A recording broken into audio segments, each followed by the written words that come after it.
দল যেন দুটি দল নয়, দুদিক থেকে আসা একটি দল যেন বাঘের হুঙ্কার, আরেকটি দল যেন সিংহের গর্জন নিয়ে আজকের ফাইনালে উত্তীর্ণ হয়েছে।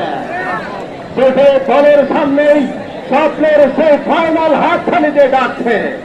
মুসা ভাই যেটি বলছিলেন, ঈদের জবাব যেন তাকল দিয়ে দিলেন, অর্থাৎ প্রথমে একটি দল মুহূর্তে সুরের পর গুমার পর অপর দল মহেশপুর কিন্তু কাল ক্ষেপণ না করে পরিশোধ করতে সক্ষম হয়েছে।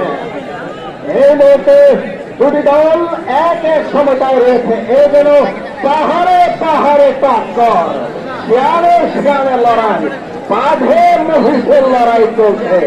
আর এই বিশ্বের তুমুল জনপ্রিয় খেলা এই ফুটবল, এই ফুটবলকে যেন দর্শকদেরকে একেবারে চক্রের মতো টানে, একটা টানে টানে, সেটাও যেন আমরা আজকে লক্ষ্য করছি। দৃশ্যায়িত হচ্ছে আজকের এই মাঠের চারপাশে অসংখ্য দর্শকদের মিলন মেলায়।